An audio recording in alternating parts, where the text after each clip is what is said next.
Paradoxical Sajid 2 পর্ব ৩২ কোরআন কেন আরবি ভাষায়? শরতের রাতের আকাশ তারায় তারায় ভরে উঠেছে আকাশের বুক। চাঁদটাকে ঝুলন্ত একটি আলোকপিণ্ডের মতো দেখাচ্ছে। আলোর গহ্বর বললেও খুব একটা ভুল হবে না। ঠিকরে পড়ছে জ্যোৎস্না। কবি সুকান্ত ভট্টাচার্য শরতের এরকম কোনো এক রাতের দৃশ্য দেখেই সম্ভবত লিখেছিলেন তার বিখ্যাত কবিতার দুটো লাইন। ক্ষুধার রাজ্যে পৃথিবী গদ্যময়, পূর্ণিমার চাঁদ যেন ঝলসানো রুটি। উঠুন জুড়ে জ্যোৎস্না নেমেছে, শিমুলের গা বেয়ে লকলকিয়ে উঠে যাওয়া সন্ধ্যামালতির চারা, গোয়ালঘরটার কোণে বুড়োর মতো ঝিমুতে থাকা ডালিম ফলের গাছ, আর পূব দিকে বুক ফুলিয়ে সগর্বে দাঁড়িয়ে থাকা অশ্বথের চেহারা এই আলো আধারিতেও বেশ বোঝা যাচ্ছে। আমরা আবার এসেছি সাজিদের গ্রামে, বরিশাল জেলার রসুলপুর গ্রাম। গত বছরও ঠিক এই সময়টায় আমরা রসুলপুরে এসেছিলাম। উঠোনে বিছানো মাদুরে গোল হয়ে বসে আছি, রাহাত, জোবায়ের, সঞ্জু, সাজিদ আর আমি। এরা মূলত সাজিদের বন্ধু, আমার সাথে গতবারই প্রথম পরিচয়। রাহাত শেরি বাংলা মেডিকেল কলেজে পড়ছে, জোবায়ের বরিশাল বিশ্ববিদ্যালয়ে বায়োকেমিস্ট্রিতে পড়ত, কিন্তু উদ্যোক্তা হবার ঝোঁক ওঠায় পড়াশোনা ছেড়ে দিয়ে এখন গরুর খামার নিয়ে ব্যস্ত। সঞ্জু আবার এত দূর আগাতে পারেনি, উচ্চ মাধ্যমিকের পরে টাকা পয়সার অভাবে পড়াশোনার ইতি টেনে দিয়েছে। সাজিদ এসেছে শুনে বেচারা ১৪ মাইলের রাস্তা সাইকেলে পাড়ি দিয়ে চলে এসেছে। আমাদের মাঝখানে আছে সরিষার তেল দিয়ে মাখানো মুড়ি। খাঁটি সরিষার তেলের গন্ধে আমার নাকে ইতিমধ্যেই জ্বালা পোড়া শুরু হয়েছে। ঢাকার দূষিত আবহাওয়া আর ভেজাল খাদ্যদ্রব্য খেতে খেতে খাঁটি জিনিসের রিয়াকশন দেখা দিচ্ছে কিনা কে জানে। মুড়ি চিবোতে চিবোতে রাহাত আমায় বলল, তুমি মশাই ভালোই ম্যাজিক পারো। বললাম, মানে? মানে হল, সাজিদের মতো গোঁড়া নাস্তিক আমি আমার জীবনে একটিও দেখিনি। তাকে কত রকমে বোঝাতাম সৃষ্টিকর্তা, ইসলাম, মোহাম্মদ সাল্লাল্লাহু আলাইহি ওয়াসাল্লাম সম্পর্কে, কোনো কিছুতেই কাজ হয়নি। সে জেদ ধরে পাল্টা প্রশ্ন করত। আমি আমার সাধ্যমতো চেষ্টা করতাম অবশ্য, কিন্তু সে গোঁড় ধরে থাকত। তখন এত বিরক্ত লাগত যে একটি সময় ওকে বোঝানোই ছেড়ে দিই। এরকম অসাধ্য তুমি ভাই সাধন করে ফেলেছ? Really you did a great job. রাহাতের কথাগুলোতে বেশ বাড়াবাড়ি আছে। আমি আসলে সাজিদকে আস্তিক হবার মতো আহামরি কিছু বোঝাইনি কখনো। তবে একটি ব্যাপার ঠিক, সাজিদ কোনো কিছু জানতে চাইলে তখন সে খুব বেশি প্রশ্ন করে। প্রশ্ন করা অবশ্য খারাপ কিছু নয়। আমাদের ডিপার্টমেন্টের সজল স্যার প্রায়ই বলেন, যে ছাত্র প্রশ্ন করে ধরে নিতে হবে পড়াশোনায় সে বেশি ফাঁকিবাজ। এই মুহূর্তে আমার জায়গায় সাজিদ হলে রাহাতের এই বক্তব্যের বিপরীতে কোরআনের আয়াত টেনে বলত, হেদায়েক জিনিসটি কেবল আল্লাহ সুবহানাহু ওয়া তাআলার হাতে। কেউ ইচ্ছে করলেই কাউকে হেদায়েত দিতে পারে না, মানুষ কেবল চেষ্টা করতে পারে। আমাদের কথার মাঝখানে জোবায়ের বলে উঠল, তো আজকে আমরা কোন বিষয়ে গল্প করব রে? রাহাত বলল, ভ্রমণ কাহিনী বিষয়ক গল্প হতে পারে। সাজিদ তো দেশ বিদেশ ভ্রমণ করে বেড়ায়, ওর কাছে কাশ্মীর, নেপালের পোখরা ভ্রমণের কাহিনী শুনতে পারি আমরা। সাজিদের সব ভ্রমণের কাহিনী আমার আদ্যপান্ত শোনা আছে, তাই আমি মতামত দিলাম সাহিত্যাল্লাপের পক্ষে। সঞ্জু কোনো মতামত দেয়নি, যেন শুনে যাওয়াতেই তার আনন্দ। জোবায়ের বলল, আচ্ছা, ইলুমিনাতি নিয়ে আলাপ করলে কেমন হয় রে? ড্যান ব্রাউনের থ্রিলার পড়ার পর থেকে আমি তো ইলুমিনাটি নিয়ে খুবই আগ্রহী হয়ে পড়েছি। সারাক্ষণ রহস্য নিয়ে ভাবতে মন চায়। সাজিদ বলল, তো নিজেকে তুই কি রবার্ট ল্যাংডন ভাবতে শুরু করেছিস নাকি? সাজিদের কথা শুনে আমরা হো হো করে হেসে উঠলাম। হাসল জোবায়েরও। ইলুমিনাটি নিয়ে আমারও বেশ আগ্রহ আছে অনেক আগ থেকেই। এই সিক্রেট সোসাইটির ব্যাপারে নানা মুনির নানা মত শুনতে শুনতে আগ্রহের পারদ উঁচু থেকে আরও উঁচুতে উঠেছে বলা যায়। আমি প্রশ্ন করলাম, আচ্ছা সাজিদ, ইলুমিনাতি বলতে সত্যিই কি পৃথিবীতে কিছু আছে? সাজিদ উত্তর দেওয়ার আগে জোবায়ের বলে উঠল, থাকতেও পারে, নাও থাকতে পারে, তবে থাকার সম্ভাবনাই বেশি। কিভাবে? আমি জানতে চাইলাম। থাকার সম্ভাবনা বেশি এই কারণেই, কারণ গডলেস একটি পৃথিবী নির্মাণের চিন্তা অনেক পুরনো। সেই চিন্তার বাস্তবতা এখন আমরা সর্বত্র দেখতে পাচ্ছি। আজকের উন্নত বিশ্ব থেকে বিজ্ঞান একাডেমিয়া সবখানেই বস্তুবাদের রাজত্ব। আমি বললাম, তুমি কি বস্তুবাদকেই ইলুমিনাতি বলতে চাইছ? ঠিক তা নয়, তবে বস্তুবাদের ধ্যানধারণার সাথে ইলুমিনাতির চিন্তাভাবনার মধ্যে ব্যাপক মিল পাওয়া যায়। এবার মুখ খুলল সঞ্জু, বলল, দাঁড়া, ইলুমিনাটি জিনিসটাই বা কি সেটাই তো বুঝলাম না রে, এরকম নাম তো কখনো শুনিনি আমি। জোবায়ের বলল, ইলুমিনাতি হল একটি গোপন ভ্রাতৃসংঘের নাম। ইলুমিনাতি শব্দটির অর্থ এনলাইটেনমেন্ট বা আলোকায়ন। এই গোপন সংঘে তারাই যোগ দিত যারা হাইলি কোয়ালিফাইড, যেমন বিজ্ঞানী, চিত্রাশিল্পী, ব্যবসায়ী ইত্যাদি। সঞ্জু বলল, তা বুঝলাম, তবে এটিকে গোপন ভ্রাতৃসংঘ বলছ কেন? এটি গোপন এজন্যেই কারণ এটি তৈরি হয়েছিল তৎকালীন খ্রিস্ট ধর্মের বিরুদ্ধে। কারণ কি? কারণ খ্রিস্ট ধর্মের অনেক নিয়মকানুন তখনকার অনেকেই মেনে নিতে পারেনি। খ্রিস্টানদের কবল থেকে মুক্তি পেতে সমাজের সবচেয়ে জ্ঞানী লোকদের সমন্বয়ে এই ইলুমিনাটি গড়ে ওঠে বলে ধারণা করা হয়। তবে খ্রিস্টিয়ানিটির ব্যাপক প্রভাব এবং শক্তিমত্তার কারণে তারা কখনোই সামনে আসতে পারেনি। ও আচ্ছা, সঞ্জু বলল, খ্রিস্টিয়ানিটির বিরুদ্ধে তৈরি হলেও এই ইলুমিনাটি এক পর্যায়ে এমন সব মানুষের হাতে গিয়ে পড়ে যারা আগাগোড়া নাস্তিক। তারা চায় পৃথিবীতে একটি নিউ ওয়ার্ল্ড অর্ডার কায়েম করতে। তাদের মুঠোয় থাকবে পৃথিবী। এই লক্ষ্যে তারা পৃথিবীর সবচেয়ে বড় বড় জ্ঞানী, বুদ্ধিজীবী, বিজ্ঞানী, অর্থনীতিবিদ, রাজনীতিবিদদের দলে ভেড়ায় এবং অনেকের মতে বর্তমান বিশ্ব পরিচালনা করে এই ইলুমিনাতিরাই। সঞ্জুর মাথা যেন গুলিয়ে গেল। সে বলল, কি সব ছাইপাশ বলছিস?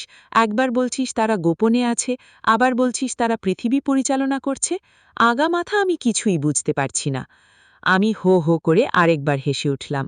জোবায়ের বলল, ইলুমিনাতির একটি নীতি হচ্ছে তারা নিজেদের কখনোই প্রকাশ করবে না, অর্থাৎ তারা কখনোই প্রকাশ্যে প্রচার করবে না যে তারা ইলুমিনাতি। এই নিয়ম ইলুমিনাতির ভেতরে খুব কঠোরভাবে মেনে চলা হয়। ইলুমিনাতির কোনো সদস্যই কখনো মুখ ফুটে বলবে না সে ইলুমিনাতির সদস্য, মরে গেলেও না। সাংঘাতিক ব্যাপার, বলল সঞ্জু। তাহলে তাদের অস্তিত্ব বোঝা যাবে কিভাবে? তাদের নির্দিষ্ট কিছু সাইন আছে। কি সেগুলো? সঞ্জুর উৎসুক প্রশ্ন। আমাদের ইলুমিনাটি সম্পর্কিত আলাপে বাংড়া দিল এতক্ষণ ধরে চুপ করে থাকার রাহাত। বলল, কি সব ফালতু ব্যাপারে আলাপ করছিস বলতো? এসব ইলুমিনাতি বলতে কিচ্ছু নেই। ষড়যন্ত্র তত্ত্ব আমার একদম ভালো লাগে না শুনতে। বাদ দে। রাহাতের আপত্তির মুখে এতক্ষণ ধরে অনর্গল বলতে থাকা আমাদের ইলুমিনাতি বিশেষজ্ঞ রবার্ট ল্যাংডন ওরফে জোবায়ের মুহূর্তেই হাওয়া ছেড়ে দেওয়া ফানুসের মতো টুস করে চুপসে গেল। তার চুপসে যাওয়ার নীরবতা ভেঙে সাজিদ বলল, আমরা তাহলে অন্য কিছু নিয়ে আলাপ করতে পারি। আবারও কি ষড়যন্ত্র তত্ত্ব? না, বলল সাজিদ। তাহলে? রাহাতের প্রশ্ন। সূরা ফাতিহার ব্যাপারে। সূরা ফাতিহার ব্যাপারে সাজিদ কি আলোচনা করবে সেটাই ভেবে পেল না জোবায়ের। ৭ আয়াতের এই সূরা সকলে মুখস্থ বলতে পারে, অর্থ মোটামুটি সবাই জানে। এর পরেও এখানে আলোচনার কি থাকতে পারে? আমি নীরবতা পালন করছি। সাজিদ যখন সেধে কোনো কিছু আলাপ করতে চায়, তার মানে সেখানে নিশ্চয়ই ভিন্ন রকম কিছু আছে। গত ২ বছরে তার সাথে ওঠা বসা করতে করতে এই আত্মবিশ্বাস আমার ভালোভাবেই জন্মেছে। রাহাত বলল, এরকম আলোচনায় আমার আপত্তি নেই, শুরু করে দে। সঞ্জু এবারও চুপ। সে সম্ভবত সবকিছুতেই আগ্রহী থাকে। এবার সাজিদ হালকা নড়েচড়ে বসল। কথা বলার আগে তার এরকম হাবভাব আমার পরিচিত। একটু পরেই গলা খাঁকরি দিয়ে বক্তৃতা শুরু করবে। এখানে কফির বন্দোবস্ত করা গেলে তার জন্যে আরও সুবিধে হতো, কিন্তু দুর্ভাগ্যজনকভাবে রসুলপুরের এই গ্রামে কফির কোনো ব্যবস্থা নেই। আমার ধারণাকে ভুল প্রমাণিত করে সাজিদ কোনো প্রকার গলা খাঁকরি না দিয়েই বলা শুরু করল, কয়েকদিন আগে আমি সূরা ফাতিহা তেলাওয়াত করছিলাম। সচরাচর যেরকম করি সেরকমই। সেদিন হঠাৎ করে আমার মনে হলো আমি মনে হয় সূরা ফাতিহার বিশেষ একটি দিক ধরতে পেরেছি। কীরকম? জোবায়ের জানতে চাইল। সাজিদ বলল, সূরা ফাতিহায় রয়েছে ৭টি আয়াত, তাই না? হুঁ, বলল রাহাত। এই ৭ আয়াতকে ২ ভাগে ভাগ করো, কিন্তু মাঝের আয়াতকে কোনো ভাগেই ফেলো না, অর্থাৎ একদম মাঝের আয়াতটিকে আলাদা রেখে ২ ভাগ করলে কিরকম দাঁড়ায় হিসেব করো। রাহাত বলল, তাহলে ৭ আয়াতের মধ্যে মাঝের আয়াত হল আয়াত নম্বর ৪। ৪ নম্বর আয়াতকে আলাদা রেখে ২ ভাগ করলে ১, ২ আর ৩ নম্বর আয়াত পড়ে এক ভাগে, এরপর ৫, ৬ আর ৭ নম্বর আয়াত পড়ে অন্য ভাগে। সাজিদ বলল, গুড। সঞ্জু বলে উঠল, আমি বুঝি নাই রে দোস্ত, আরেকটু সহজ করে বল। আচ্ছা, সহজ করেই বলছি। ধর 1 থেকে 7-এর মধ্যে 1, 2, 3 এক ভাগে আর 5, 6, 7 অন্য ভাগে। বাদ পড়ল কোন সংখ্যাটা? 4, বলল সঞ্জু। রাইট, এই 4 সংখ্যাটাই মাঝের সংখ্যা এখানে। দেখ, 4 সংখ্যাটার আগেও 3টে সংখ্যা 1, 2, 3, আর 4 সংখ্যাটার পরেও 3টে সংখ্যা 5, 6 আর 7। এবার বুঝতে পেরেছিস সঞ্জু? সঞ্জু মাথা নেড়ে বলল, ফকফকা পরিষ্কার। সঞ্জুর কথা শুনে আমরা সকলে হেসে উঠলাম। সাজিদ আবার বলতে লাগল, তাহলে সূরা ফাতিহাকেও যদি আমরা এরকম 2 ভাগ করি, তাহলে সূরাটার প্রথম 3 আয়াত চলে যাবে এক ভাগে আর শেষের 3 আয়াত চলে যাবে অন্য ভাগে। মাঝে থাকবে আয়াত নম্বর 4, রাইট? হুঁ, এখানেই আসল রহস্যটা। আল্লাহ সুবহানাহু ওয়া তাআলা এই মাঝের আয়াতে এমন কিছু বলেছেন যেটি সূরা ফাতিহার প্রথম অংশ এবং পরের অংশ 2 অংশেরই প্রতিনিধিত্ব করে। ইন্টারেস্টিং, বলল জোবায়ের। সাজিদ বলল, আয়াতের অর্থগুলোর দিকে খেয়াল করলেই বুঝতে পারবি। প্রথম 3টি আয়াতে কি বলা হচ্ছে দেখে নে। প্রথম আয়াতে বলা হচ্ছে যাবতীয় প্রশংসা আল্লাহ তাআলার, যিনি জগৎসমূহের অধিপতি। দ্বিতীয় আয়াতে বলা হচ্ছে যিনি পরম করুণাময় অসীম দয়ালু। তৃতীয় আয়াতে বলা হচ্ছে যিনি বিচার দিনের মালিক। এই 3 আয়াত প্রথম ভাগে। চতুর্থ আয়াতে বলা হচ্ছে আমরা তোমারই ইবাদত করি এবং তোমার কাছেই সাহায্য প্রার্থনা করি। এটি কিন্তু মাঝের আয়াত, এটি কোনো ভাগেই পড়বে না। এটিকে কেন্দ্রবিন্দু বলা যেতে পারে। এই আয়াত দিয়েই আমরা প্রথম ভাগ আর পরের ভাগকে যাচাই করব। আমাদের মাঝে পিন পতন নীরবতা। সেই নীরবতা ভেঙে সাজিদ আবার বলতে লাগল, পরের ভাগের আয়াতগুলোতে কি বলা হচ্ছে দেখ। পঞ্চম আয়াতে বলা হচ্ছে আমাদের সরল পথে পরিচালিত করুন। ষষ্ঠ আয়াতে বলা হচ্ছে ওই সব লোকদের পথে যাদের আপনি নিয়ামত দান করেছেন। সপ্তম আয়াতে বলা হচ্ছে তাদের পথ নয় যাদের ওপর আপনার অভিশাপ নাজিল হয়েছে এবং যারা পথভ্রষ্ট। এবার আমরা সিকোয়েন্সটি মিলাতে পারি। প্রথম ভাগের আয়াতগুলো এক জায়গায় নিয়ে আসা যাক। প্রথম অংশের আয়াতগুলো হল যাবতীয় প্রশংসা আল্লাহ তাআলার, যিনি জগৎসমূহের অধিপতি, যিনি পরম করুণাময় অসীম দয়ালু, যিনি বিচার দিনের মালিক।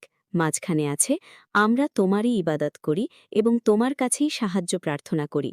আর পরের অংশে আছে আমাদের সরল পথে পরিচালিত করুন, আমাদের ওই সব লোকদের পথে যাদের আপনি নিয়ামত দান করেছেন, তাদের পথ নয় যাদের ওপর আপনার অভিশাপ নাজিল হয়েছে এবং যারা পথভ্রষ্ট। আমরা সকলে গভীর মনোযোগের সাথে সাজিদের কথাগুলো শুনছি। সে বলতে লাগল, মাঝখানের অর্থাৎ 4 নম্বর আয়াতে 2টো অংশ আছে। আমরা তোমারই ইবাদত করি, এতটুকু একটি অংশ, এবং তোমার কাছেই সাহায্য প্রার্থনা করি, এতটুকু একটি অংশ। আশ্চর্যের ব্যাপার হচ্ছে এই আয়াতের প্রথম অংশ সূরার প্রথম 3 আয়াতের প্রতিনিধিত্ব করছে এবং পরের অংশ প্রতিনিধিত্ব করছে সূরার পরের 3 আয়াতের। এই আয়াতের প্রথম অংশ দিয়ে ওপরের 3 আয়াতকে যাচাই করা যাক। আমরা তোমারই ইবাদত করি। আমরা কার ইবাদত করি? সকল প্রশংসা যার এবং যিনি সৃষ্টি জগতের অধিপতি। আমরা কার ইবাদত করি? যিনি পরম করুণাময় অসীম দয়ালু। আমরা কার ইবাদত করি? যিনি বিচার দিনের মালিক। দারুণ তো, বলে উঠল জোবায়ের। এবার আসা যাক ওই আয়াতের পরের অংশে, যেখানে বলা হচ্ছে তোমার কাছেই সাহায্য প্রার্থনা করি। আমরা কিসের জন্য সাহায্য প্রার্থনা করি? যাতে আমরা সরল পথে চলতে পারি। আমরা কিসের জন্য সাহায্য প্রার্থনা করি? যাতে আমরা নিয়ামত প্রাপ্তদের দলে ভিড়তে পারি। আমরা কিসের জন্য সাহায্য প্রার্থনা করি? যাতে আমরা অভিশপ্ত এবং পথভ্রষ্টদের দলের অন্তর্ভুক্ত না হই। চিন্তা করো, আল্লাহ সুবহানাহু ওয়া তাআলা এই ছোট্ট সূরাটার মধ্যেও কিরকম ভাষার মান, সাহিত্য মান দিয়ে দিয়েছেন। প্রথমে কিছু কথা, মাঝখানে একটি বাক্য, শেষে আরও কিছু কথা, কিন্তু মাঝখানে সেই বাক্যটিকে এমনভাবে সাজিয়েছেন এবং এমনভাবে বলেছেন যেটি প্রথম এবং শেষ 2টো অংশের সাথেই সামঞ্জস্যপূর্ণ। আশ্চর্যের ব্যাপার হচ্ছে যারা বলে কোরআন মোহাম্মদ সাল্লাল্লাহু আলাইহি ওয়াসাল্লাম বানিয়ে লিখেছেন, তারাও স্বীকার করতে বাধ্য হবে যে এতটা সূক্ষ্মভাবে, এতটা সাহিত্য মান দিয়ে কিছু লেখা কোনো মানুষের পক্ষে সম্ভব নয়। আরও ইন্টারেস্টিং ব্যাপার হলো এই আয়াতগুলো একই সাথে নাজিল হওয়া, একটির পর একটি, বিরতিহীন। পৃথিবীর কোনো মানুষ যদি ইনস্ট্যান্ট কিছু রচনা করে, তার পক্ষে কখনোই সম্ভব নয় যে কুরআনের মতো এরকম সিস্টেম্যাটিক পদ্ধতিতে কোনো কিছু লিখবে। ওয়াও, দ্যাটস অ্যামেজিং, চিৎকার করে বলে উঠল রাহাত। সহজে কোনো কিছু বুঝতে না পারা সঞ্জুও এবার ব্যাপারটি বুঝে গেছে। সেও বলে উঠল, সত্যিই দারুণ, এরকমভাবে কখনো ভেবে দেখিনি। জোবায়ের বলল, সিম্পলি গ্রেট, এটি নিশ্চিত মিরাকেল। আমি একটি ব্যাপার ভাবতে লাগলাম। সূরা ফাতিহা এর আগে অনেকবার আমি পড়েছি, কিন্তু এত সহজ অথচ আশ্চর্যজনক এই ব্যাপারটি কখনো আমার মাথায় আসেনি কেন? আমাদের ভাবনায় ছেদ ঘটিয়ে রাহাত বলল, এটি কেবল আরবি ভাষাতেই সম্ভব। এজন্যেই বোধহয় কোরআন আরবি ভাষায় নাজিল হয়েছে, তাই না রে সাজিদ? সাজিদ বলল, কোরআন আরবি ভাষায় নাজিল হওয়ার এটি একটি কারণ, তবে এর পেছনে আরও অনেক কারণ আছে। যেমন? প্রশ্ন করল রাহাত। এবার সামান্য গলা খাকারি দিল সাজিদ। এরপর যখনই সে তার পরবর্তী লেকচার শুরু করতে যাবে, অমনি আমি হাত তুলে বললাম, আমার একটি কোয়েশ্চেন আছে। এতক্ষণ ধরে সাজিদের দিকে চেয়ে থাকা বড় বড় চোখগুলো এবার সম্মিলিতভাবে আমার উপরে এসে পড়ল। আমি কি প্রশ্ন করব সেটি শোনার জন্য সবাই যেন ব্যাকুল হয়ে উঠেছে। আমি বললাম, সাজিদ, তোর ব্যাপারে আমার কমন একটি অবজারভেশন হলো এই, তুই যখনই কোনো লম্বা বক্তৃতা শুরু করতে যাস তখনই একবার গলা খাকড়ি দিয়ে এরপর শুরু করিস, কিন্তু আজকে আলাপের শুরুর দিকে তুই এরকম করিসনি কেন? আমার প্রশ্ন শুনে সম্ভবত সবচেয়ে বেশি অবাক হয়েছে জোবায়ের। সে মুখ হাঁ করে আমার দিকে তাকিয়ে আছে। আমাদের মধ্যে সবচেয়ে কম বোঝা লোক সঞ্জু সম্ভবত খুব মজা পেয়ে গেল। সে হো হো করে হেসে উঠল। হাসার সময় তার ফোকলা দাঁতগুলো দেখলে তাকে চকলেটে আসক্ত বাচ্চার মতো দেখায়। সাজিদ কিছু একটি বলতে যাচ্ছিল, তাকে থামিয়ে দিয়ে রাহাত বলল, দাঁড়া দাঁড়া, এটি তো ডাক্তারি ইস্যু, আমাকে কথা বলতে দে। এরপর রাহাত আমাকে উদ্দেশ্য করে বলল, আরিফ ভাই, সাজিদ কি এরকম সবসময় করে, নাকি শুধু কথা বলার সময়ই এমন করে? সবসময় করে না, কথা বলার সময়ও করে না, তখনই করে যখন সে বড় কোনো বক্তব্য দিতে যায়। রাহাত বলল, বুঝতে পেরেছি। ও যদি এই জিনিসটি নিয়মিত করত তাহলে ধরে নেওয়া যেত তার সূচিবায়ু রোগ আছে। যেহেতু নিয়মিত করে না, তাই এটি কোনো রোগ নয়, বরং এটি অভ্যাসের রোগ। অভ্যাসের রোগ? আমি প্রশ্ন করলাম। সেটি আবার কিরকম? প্রশ্ন করল সঞ্জু। রাহাত বলল, ব্যাপারটি সাইকোলজির। বিশেষ বিশেষ সময় কোনো কিছু করতে করতে একটা সময় গিয়ে জিনিসটি ওই ব্যক্তির সাইকোলজিতে এমনভাবে সেট হয়ে যায় যে সে পরবর্তী সময়ে মনের অজান্তেই ওই জিনিস করে চলে। যেমন ধরা যাক দাঁত দিয়ে হাতের নখ কাটা। এই ব্যাপারটি বেশিরভাগ লোকই মনের অজান্তেই করে, কারণ কোনো কিছু নিয়ে গভীর চিন্তার সময় দাঁত দিয়ে নখ কাটতে কাটতে একটা সময় গিয়ে ব্যাপারটি তার অনিয়ন্ত্রিত অভ্যাসে পরিণত হয়ে যায়। আমি বললাম, ওয়াও রাহাত ভাই, তোমার কাছ থেকে তো দারুণ দারুণ সব টার্মিনোলজি শিখলাম। অভ্যাসের রোগ, অনিয়ন্ত্রিত অভ্যাস, হা হা হা। এবার মুখে ভেঙচি কেটে জোবায়ের বলল, ফালতু কথাবার্তা, হাতুড়ি ডাক্তার হলে যা হয় আর কি। জোবায়েরের কথা শুনে এবার আমি, সাজিদ আর সঞ্জু তিনজনেই হেসে উঠলাম। বেচারা ইলুমিনাটির গল্প চালিয়ে যেতে না পারার শোধ কি সুন্দরভাবেই না তুলে নিল। রাহাত ওর দিকে খটমটে চেহারায় তাকিয়ে আছে। সাজিদ বলল, বেশ, ঝগড়া হয়েছে, এবার থামা যাক। সাজিদের কথা শুনে সবাই আবার নড়ে চড়ে বসল। রাহাত বলল, তো বল, কোরআন আরবি ভাষায় নাজিল হওয়ার পেছনে আর কি কি কারণ থাকতে পারে? সাজিদ আবারও বলতে শুরু করল, ব্যাপারটি সহজে বোঝার জন্যে আমাদের প্রথম যা বুঝতে হবে তা হল আরবি ভাষার অনন্যতা। যে ভাষায় সৃষ্টিকর্তার বাণী প্রেরিত হবে, সেই ভাষা যদি যত্নের সাথে সংরক্ষিত না করা হয়, তাহলে নিশ্চিতভাবে সেই ভাষার বিলুপ্তির সাথে সাথে সৃষ্টিকর্তার বাণীও বিলুপ্ত হয়ে যাবে অথবা বিকৃত হয়ে যাবে। ভাষা বিলুপ্ত বা বিকৃত হতে পারে? জোবায়ের প্রশ্ন করল। অবশ্যই, হিব্রু ভাষার কথাই ধর। তাওরাত মতো বিখ্যাত আসমানি কিতাব এই ভাষাতেই নাজিল হয়েছিল, অথচ কালের বিবর্তনে আজ হিব্রু ভাষা মৃত। মুসা আলাইহিসসালামের ওপরে তাওরাত নাজিল হয়েছিল আজ থেকে আরও ৩,০০০ বছর আগে, অথচ ইতিহাস থেকে জানা যায় হিব্রু ভাষার প্রথম শব্দকোষ তথা ডিকশনারি লিখিত হয় মাত্র সেদিন, ১০ম শতাব্দীতে। চিন্তা করে দেখো, আজ থেকে ৩,০০০ বছর আগে নাজিল হওয়া একটি কিতাবের ভাষা বোঝার ডিকশনারি তৈরি হয়েছে মাত্র সেদিন। তাহলে মাঝখানের লম্বা টাইম গ্যাপে যে শব্দগুলো হারিয়ে গেছে, যে শব্দগুলো কালের বিবর্তনে অর্থ বদলে ফেলেছে, সেগুলোর প্রকৃত অর্থ বের করার উপায় কি? আমরা সকলে চুপ করে আছি। রাহাত বলল, শব্দ অর্থ বদলাতে পারে। অবশ্যই পারে। যেমন ধর ইংরেজি ভাষার কথা, ইংরেজিতে নাইস মানে কি বল? জোবায়ের বলল, সুন্দর। সাজিদ বলল, কিন্তু ১৪শ শতাব্দীতে ইংল্যান্ডে এই নাইস শব্দ দিয়ে কি অর্থ করা হতো জানিস? কি? সঞ্জু জানতে চাইল। এই নাইস শব্দটি ল্যাটিন নেস্কিয়াস শব্দ থেকে এসেছে। ১৪শ শতাব্দীর ইংল্যান্ডে এই নাইস শব্দের অর্থ করা হতো ইগনোরেন্ট বা মূর্খ বোঝাতে। কালক্রমে শাইনেস, রিজার্ভ অর্থেও ব্যবহার করা হয় এই নাইস শব্দ। সঞ্জু অবাক হয়ে বলল, বলিস কি? এরপর অষ্টাদশ শতাব্দীর দিকে এসেই এই নাইস শব্দ আজকে সুন্দর সুশ্রী অর্থ লাভ করে। চিন্তা করে দেখো ভাষা কিভাবে পাল্টে যেতে পারে। কোরআন যদি হিব্রু ভাষায় নাজিল হতো তাহলে কি অবস্থা হতো, আর যদি ইংরেজিতে হতো তাহলে কি হতো ভেবে দেখো। রাহাত বলল, সত্যি? কিন্তু আরবি ভাষার ক্ষেত্রে কি এরকমটি হয়েছে সাজিদ? জানতে চাইল জোবায়ের। না, আরবি ভাষার ক্ষেত্রে এরকমটি হয়নি মোটেও।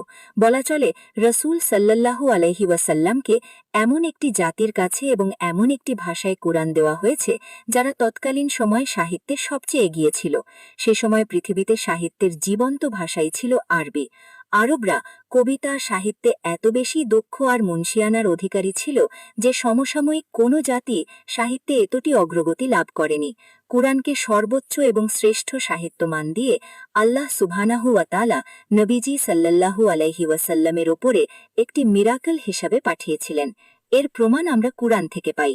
যেমন, প্রশ্ন করল রাহাত, যেমন মুসা আলাইহিস সালামের সময় জাদুবিদ্যা পৃথিবীব্যাপী বিখ্যাত ব্যাপার ছিল। চারদিকে তখন জাদুকরদের জয় জয়কার। আল্লাহ সুবহানাহু ওয়া তাআলা মুসা আলাইহিস সালামকে সমসাময়িক বিষয় জাদুবিদ্যার মতোই মুজিজার জ্ঞান দিয়ে পাঠিয়েছিলেন। এটাই ছিল মুসা আলাইহিস সালামের জন্য মিরাকল। ফেরাউনের সামনে তিনি যখন হাত থেকে লাঠি রাখলেন তখন সেটি সাফ হয়ে গেল। তার সময়কার বাঘা বাঘা জাদুকরেরা এটি দেখে তো অবাক হয়ে গেল, বলে উঠল, এত এত জাদু দেখলাম, জাদু শিখলাম, কিন্তু এরকম জাদু তো কখনো দেখলাম না। ব্যাস, তারা মুসা আলাইহিস সালামের রবের ওপরে ঈমান নিয়ে এলো। আবার ঈসা আলাইহিস সালামের সময় চিকিৎসাবিদ্যার ছিল জগৎ জড়া খ্যাতি। তাই আল্লাহ সুবহানাহু ওয়া তাআলা ঈসা আলাইহিস সালামকে এমন বিদ্যা দিয়ে পাঠানেন যা দেখে তখনকার ডাউস ডাউস চিকিৎসকরা অবাক হয়ে গেল। কি ছিল সেই বিদ্যা? সেটি হলো তিনি মৃত মানুষকে জীবিত করতে পারতেন। এটি দেখে তো সবার চক্ষু ছানা বড়া। এটি কিভাবে সম্ভব? যে যুগে যে জিনিসের কদর সবচেয়ে বেশি, প্রচলন সবচেয়ে বেশি, সেই যুগের রসুলদের আল্লাহ সুবহানাহু ওয়া তাআলা ঠিক সেই জিনিসের শ্রেষ্ঠ জ্ঞান বা সেই জিনিস দিয়েই পাঠাতেন। রাসূল সাল্লাল্লাহু আলাইহি ওয়াসাল্লামের যুগ ছিল সাহিত্যের যুগ। তখন সাহিত্যকে ধর্মের মতো পূজা করা হতো। চারদিকে যখন আরবি সাহিত্য ও সাহিত্যিকদের জয় জয়কার, তখন আল্লাহ সুবহানাহু ওয়া তাআলা রাসূল সাল্লাল্লাহু আলাইহি ওয়াসাল্লামকে এমন সাহিত্যমান সমৃদ্ধ কোরআন দিয়ে পাঠালেন যা এ যাবৎকালের সব সাহিত্যকর্মকে ছাপিয়ে একেবারে শীর্ষে আরোহণ করে বসল। সাহিত্যের জন্য বিখ্যাত আরবরাই অবাক হতে বাধ্য হল। কোরআনের শব্দচয়ন, সুর ও তাল লহরী এতই চমৎকার যে রাতের অন্ধকারে কাফিররা লুকিয়ে কোরআন শুনতে আসত। সাজিদের কথা শুনে সঞ্জু সুবহানাল্লাহ বলে চিৎকার করে উঠল, বলল, সত্যিই চমৎকার। সাজিদ বলতে লাগল, কোরআন আরবি ভাষায় নাজিল হওয়ার পেছনে আরেকটি অন্যতম কারণ হল আরবি ভাষার সহজবোধ্যতা। আরবি ভাষার চমৎকারিত্ব, শব্দ এবং বাক্য গঠনই এমন যে এই ভাষাটি সহজেই বোঝা যায়, মুখস্থ করে ফেলা যায়। সহজ ও সুন্দর আরবি ভাষায় কোরআন নাজিল করে আল্লাহ সুবহানাহু ওয়া তাআলা যুগের পর যুগ ধরে এই কোরআনকে যে কোনো প্রকার বিকৃতি ও বিনষ্টের হাত থেকে রক্ষা করে চলেছেন। কিভাবে সেটি? সঞ্জু আবার জানতে চাইল। এই যে পৃথিবী জুড়ে যে লক্ষ লক্ষ কোরআনের হাফেজ, এদের মাধ্যমে। এরা কোরআনের প্রথম থেকে শেষ পর্যন্ত আগাগোড়া মুখস্থ করে রাখে। যদি কোনো পুরযোগে কোরআন সহ পৃথিবীর সকল বই নষ্ট হয়ে যায় বা পুড়ে ছাই হয়ে যায়, তবুও কোরআনকে হুবহু ওয়ার্ড বাই ওয়ার্ড লিখে ফেলা সম্ভব, কারণ পৃথিবী জুড়ে লক্ষ লক্ষ কোরআনের হাফেজ রয়েছে। সঞ্জু আরেকবার সুবহানাল্লাহ বলে উঠল। সাজিদ এনার থামল কিছুক্ষণ। রাত আরও গভীর হয়ে উঠেছে। সাদা মেঘের ছুটোছুটি বেড়ে গেছে আকাশে। দূর থেকে কিছু শিয়ালের আওয়াজ ভেসে আসছে কানে। হালকা শীত লাগছে গায়ে। দ্বিতীয়বারের মতো গলা খাকারি দিল সাজিদ। গলা খাকারি দিয়ে সে এবার আমার দিকে তাকাল। ভাবল আমি হয়তো এবারও অবজেকশন জানাব। আমাকে চুপচাপ দেখে সে আবার বলতে শুরু করল, আরবি ভাষার আরও অনেক চমৎকারিত্ব আছে যা অন্য ভাষায় নেই। যেমন? জানতে চাইল রাহাত।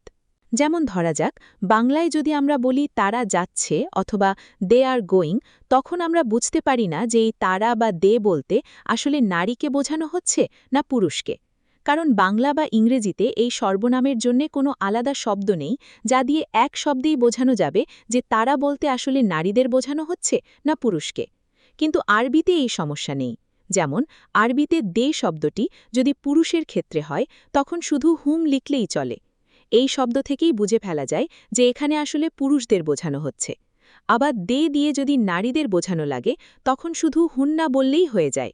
এখানে সহজেই বোঝা যায় তারা বলতে নারীদের বোঝানো হচ্ছে। জোবায়ের বলল, অ্যামেজিং ফিচার্স। সাজিদ বলল, আরও চমৎকার জিনিস আছে, যেমন ধরো ক্যামেল বা উট শব্দটি।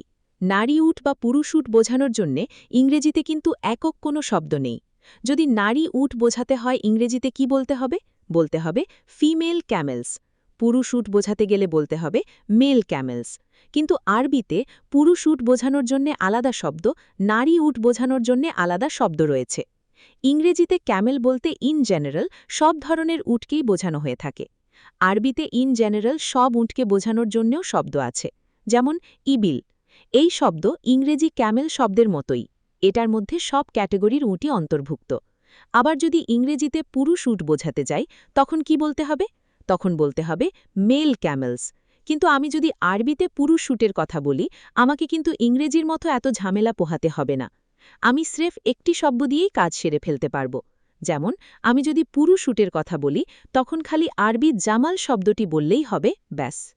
এই শব্দ দিয়েই বোঝানো হয়ে গেছে আমি পুরুষ উটের কথা বলছি। আমাদের সবার চোখে মুখে বিস্ময়ের ভারী রেশ। সাজিদ বলল, তোদের একটি আয়াতের কথা বলি।